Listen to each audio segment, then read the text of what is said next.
Arrêtez, peuple de l'OTAN. Vous bombardez un mur qui barre le chemin à la migration africaine vers l'Europe et le chemin des terroristes d'Al-Qaïda. Ce mur, c'était la Libye. Imbécile que vous êtes, vous le détruisez et vous brûlerez en enfer pour les milliers de migrants d'Afrique et pour avoir soutenu Al-Qaïda. C'est ainsi que ce sera, et je ne mens jamais. Et je ne mens pas maintenant non plus.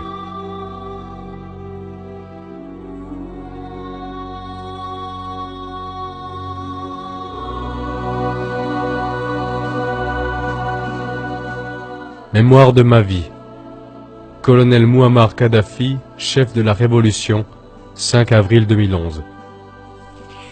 Au nom d'Allah, du bienfaisant, du miséricordieux. Pendant 40 ans, ou était-ce plus, je ne me souviens plus. J'ai tout fait pour donner aux gens des habitations, des hôpitaux, des écoles, et lorsqu'ils avaient faim, de la nourriture. Au Benghazi, j'ai même fait du désert une terre agricole. Je me suis imposé contre les attaques de ce cow-boy de Reagan, lorsqu'il a tué ma fille adoptive orpheline. Il avait essayé de me tuer. Au lieu de cela, il a tué cette pauvre enfant innocente. Ensuite, j'ai aidé mes frères et sœurs en Afrique avec de l'argent pour l'Union africaine. J'ai fait tout ce que je pouvais pour aider les gens à comprendre le concept d'une vraie démocratie, dans laquelle des commissions du peuple dirigent notre pays. Mais comme on me l'a fait comprendre, tout cela n'était pas assez. Même des personnes qui avaient des maisons avec 10 chambres, des costumes neufs et des meubles neufs n'étaient jamais satisfaites. Égoïstes qu'ils étaient, ils voulaient toujours plus. Ils racontaient aux Américains et à d'autres visiteurs qu'ils avaient besoin de démocratie et de liberté, sans reconnaître qu'il s'agit là d'un système coupeur de tête, dans lequel le gros chien mange tous les autres. Mais ils étaient comme ensorcelés par ces paroles, sans voir qu'il n'y a pas de médecine gratuite en Amérique, pas d'hôpitaux gratuits, pas de maisons gratuites, pas d'éducation gratuite et pas de nourriture gratuite. Sans parler des gens qui mendient ou des longues queues pour une assiette de soupe. Non, quoi que j'ai fait, pour certains ce n'était jamais assez. Mais d'autres, eux, savaient que je suis le fils de Gamal Abdel Nasser, le seul vrai dirigeant arabe et musulman que nous ayons eu depuis Saladin.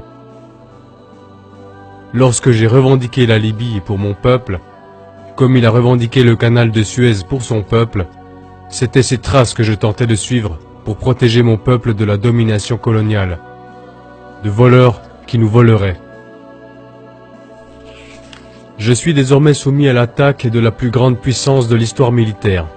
Mon petit-fils africain Obama voudrait me tuer, pour enlever la liberté à notre pays, pour nous enlever nos habitations gratuites, notre médecine gratuite, notre éducation gratuite, notre nourriture gratuite, pour la remplacer par le vol selon le style américain, appelé capitalisme.